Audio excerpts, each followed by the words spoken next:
আমি তোমার বাবারে ফেরত আনতে পারবো না, কিন্তু এর সঠিক বিচার আমি তদন্তের মাধ্যমে এর সঠিক বিচার আমি করাই দিতে। এবং যদি কেউ অন্যায় করে থাকে, হত্যার সাথে জড়িত থাকে, যদি এরকম রিপোর্ট হয় যে কেউ তাকে এরকম আঘাত প্রাপ্ত করছে, মারছে, মারার কারণে তার মৃত্যু হয়েছে, মারার কারণে এরকম কিছু, আমি এই যে ওর মেয়ে, তার স্ত্রী, তার মাকে আমি বলে যাইতেছি, এর জন্য, এর সঠিক বিচার পাওয়ার জন্য একজন এমপি, এই এলাকার একজন এমপি হিসাবে আমার যে কর্তব্য, আমার যে দায়িত্ব, আমি আমার দায়িত্বের জায়গা থেকে এক বিন্দু পরিমাণও পিছনে যাব না।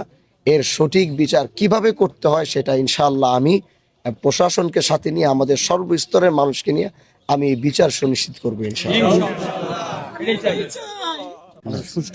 আমি আপনার সন্তানের ফেরত এনে দিতে পারবো না, কিন্তু আমি বিচার করাই দিই। এজন্য এই উম্মতপুরের মানুষকে আমি এতটুকু বলে যাইতেছি, এটার ময়না তদন্তের রিপোর্ট মনে হয় আগামী 2-1 ভিতরে চলে আসবে আমার।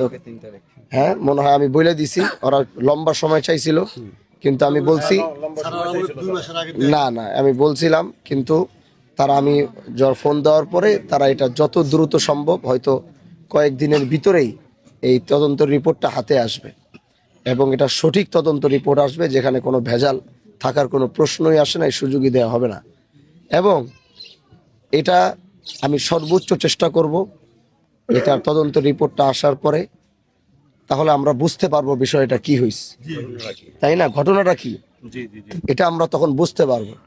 এবং যদি কেউ অন্যায় করে থাকে, হত্যার সাথে জড়িত থাকে, যদি এরকম রিপোর্ট হয় যে কেউ তাকে এরকম আঘাত প্রাপ্ত করছে, মারছে, মারার কারণে তার মৃত্যু হয়েছে, মারার কারণে এরকম কিছু, এর সঠিক বিচার কিভাবে করতে হয় সেটা ইনশাআল্লাহ আমি প্রশাসনকে সাথে নিয়ে, আমাদের সর্বস্তরের মানুষকে নিয়ে আমি এই বিচার সুনিশ্চিত করবো ইনশাআল্লাহ। ঠিক আছে, এই কিছু তথ্য পুলিশ তো আসে নাই, আমরা কি খেতে খোঁজ করে জোগাড় করে কিছু তথ্য আমরা পাইছি আর কোন থেকে একটা পুলি আছে, পুলিটার মধ্যে মানে যে রাখছে দেয় আর নাকের ছাপ বসে রেখেছে, তারপর গ্লাভস এগুলো যত্ন সহকারে রাখেন, এগুলা হেফাজতে রাখেন, এগুলা যত্ন সহকারে রাখো।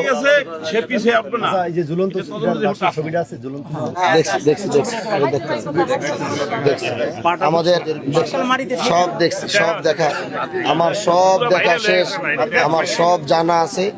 এখন আমি শুধু একটু তদন্তের রিপোর্টের অপেক্ষা করতেছি, কারণ আমি তো একটা জনপ্রতিনিধি।